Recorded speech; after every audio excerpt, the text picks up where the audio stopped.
थोड़ा सा। आप इतना परेशान क्यों दिखाई दे रहे हैं? परेशान तो रहूंगा ना पार्वती।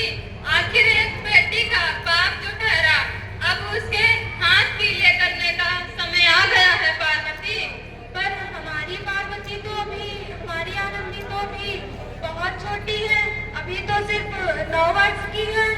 अभी तो उसके पढ़ने लिखने और खेलने कूदने का समय है। देख पार्वती, लड़कियां पराया धन होते हैं और जितनी जल्दी हो सके उन्हें घर से विदा कर दें, उतना ही अच्छा रहेगा हमारे लिए। कल से आनंदी की पढ़ाई लिखाई बंद।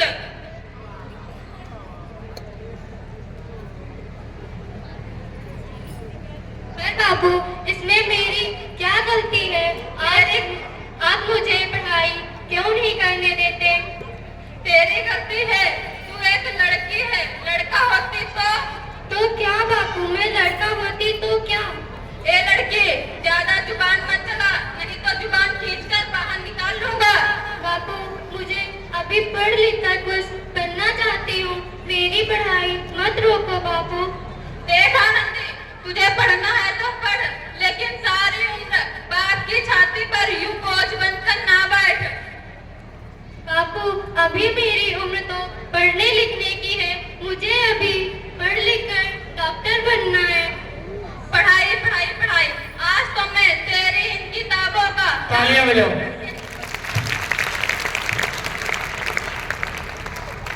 नहीं बापू, मत पढ़ो बापू, मत पढ़ो। आपने मेरी किताबों को ही नहीं पढ़ा, आपने मेरी किस्मत फाड़ दी, किस्मत। चुप कर आनंदी, और यहाँ एहसान मान कि अब तक तू जिंदा है। कहीं बचपन में तेरा गला दबा कर मार दिया होता तो आज यह तेरी बकबक नहीं सुननी पड़ती। और जितनी जल्दी हो सके तू चूल्हा जलाना सीख ले। बापू, मुझे चूल्हा जलाना अच्छा ना लागे है। देख छोरी, जितना जल्दी हो सके तू चूल्हा जलाना सीख ले, उतना अच्छा रहेगा तेरे लिए। और हाँ, तेरा ब्याह होगा और कल के कल। आप भी ना कि बच्चों की तरह जिद करते हैं। मान जाइए, बच्ची है, अभी पढ़ लेने दीजिए उसे। ये आप लोग बैठ इसमें जाइए। तो चौथा चूल्हा ही बोलो सही करना से होगा। बैठो, बोलो बैठने के लिए उनको बोलो सही से बैठो, सही से इसको बिठा लो। माफ कर दे बेटा, इसको बिठाओ। तेरे बापू के जिद के आगे मेरी एक ना चलेगी बेटा। बैठ जाओ, बैठ जाओ। मुझे माफ कर दे। नहीं माँ, मुझे कुछ नहीं सुनना। मुझे अभी पढ़ाई करनी है। पढ़ाई करके मुझे अभी डॉक्टर तालियां बजाइए भाई। इतने अत्याचारी बाप है समाज में, इधर तो तालियां।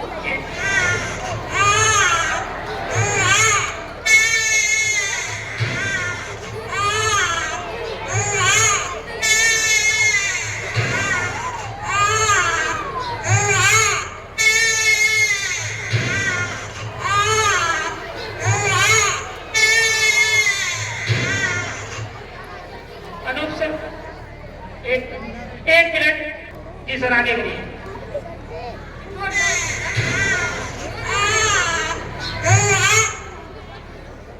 देखिए देखिए ना, इसे क्या हो गया है।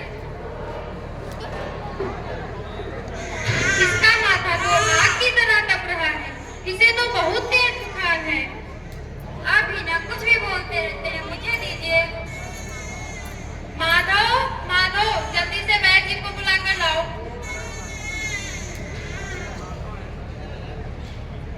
जी अभी बुला कर लाता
किसी कारणवश अपना बच्चा ना खोना पड़े। शाबाश आनंदी शाबाश।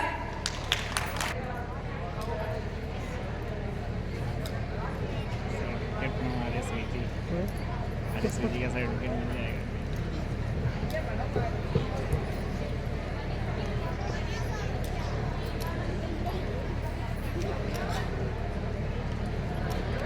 आनंदी, तुम्हारी 12वीं कक्षा का परिणाम आ गया है। तुमने पूरे कॉलेज में प्रथम स्थान प्राप्त किया है। तालियां बजाइए। अगर कविता तिवारी हो तो 2 ताल बजाइए, क्योंकि पिछले वर्ष तुमने टॉप किया था।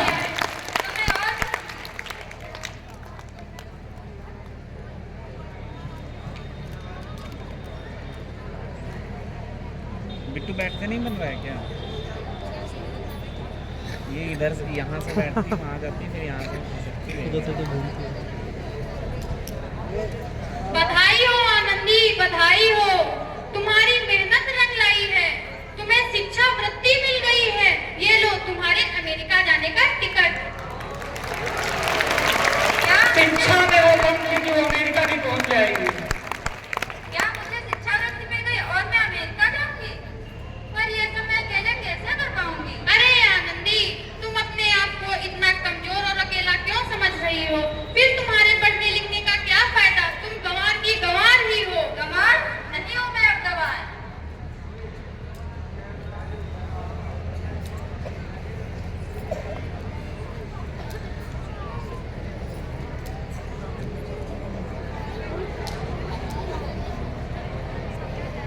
पकड़ ली भैया एयरपोर्ट।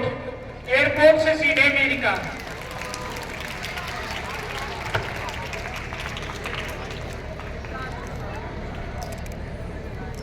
पार्वती, लगता है अब मेरा अंतिम समय आ गया है। अब मैं नहीं बचूंगा। अरे आप ऐसा क्यों बोल रहे हैं?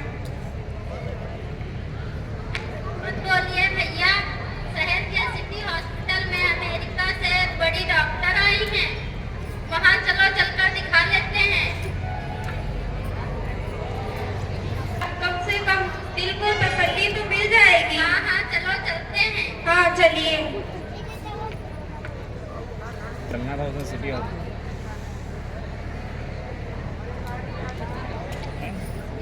हम नहीं जाएंगे।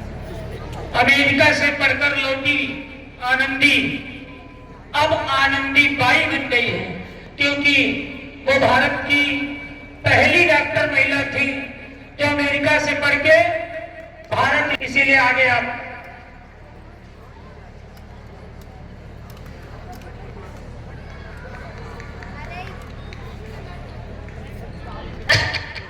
वो सर इसकी हालत तो बहुत खराब है। अब तो इनको कोई नहीं बचा सकता। अब इन्हें कोई चमत्कार ही बचा सकता है। ऐसा मत बोलिए भैया, इन्हें ठीक कर दीजिए।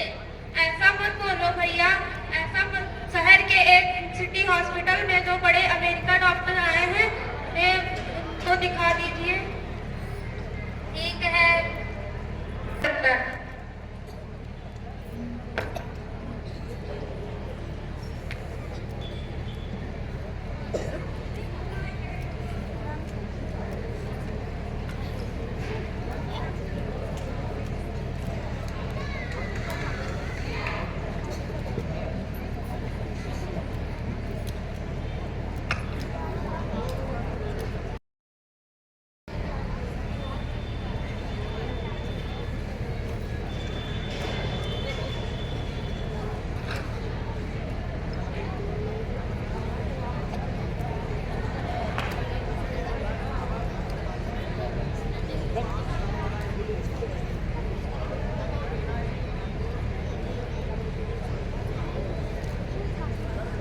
की हालत तो बहुत खराब है। देखो मैं कोशिश करती हूँ फिर भी।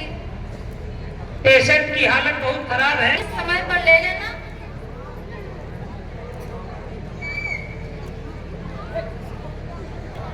लो आप बिल्कुल ठीक हो गए हो। क्या मैं ठीक हो गया हूँ? मुझे मिलना है डॉक्टर साहब से। डॉक्टर साहब मत बोलो, डॉक्टर मैडम बोलो। डॉक्टर मैडम, उन्होंने ही तुम्हें जीवन दान दिया है।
बापू, वही आनंदी जिसके लिए तुमने चूल्हा और दूल्हा के अलावा कुछ ना सोचा था।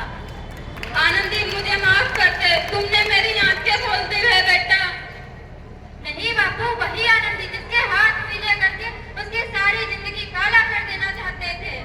आनंदी मुझे माफ कर दे, मैं तेरा गुनहगार हूँ बेटी। नहीं बापू, मैंने तो तेरा एहसान चुकाया है। याद है ना अपना एहसान जो बचपन में तुमने मुझ पे किया था? ताने सुना के जीते जी मार डाला था मुझको।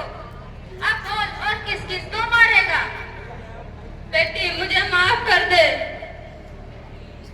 बापू, आपने ही तो कहा था किताबें सिर्फ बेटों के हाथ में अच्छी लगती है, बेटियों के हाथ में तो सिर्फ मेहंदी मेहंदी। बापू, बेटे और बेटी में फर्क करना तो दोनों आंखों में फर्क करने के समान होता है।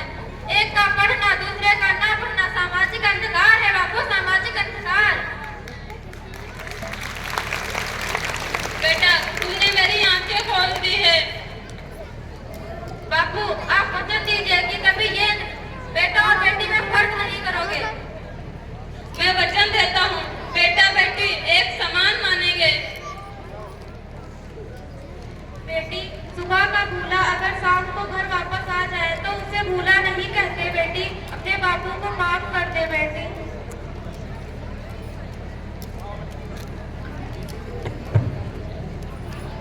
ये लड़की पीठ खींच के खड़ी है, ऐसे नहीं, पीठ नहीं। और ये नाटक का अंत हो जाता है। बाद में पिताजी का हाथ में शोभा नहीं पाती।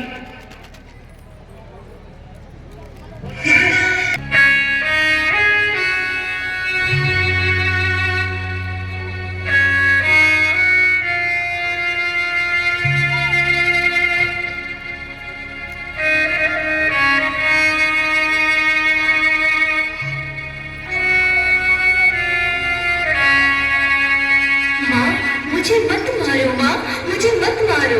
मैं भी इस दुनिया में आना चाहती हूँ, मैं भी इस दुनिया को देखना चाहती हूँ, मैं भी पढ़ना चाहती हूँ माँ, मैं भी कुछ करना चाहती हूँ माँ।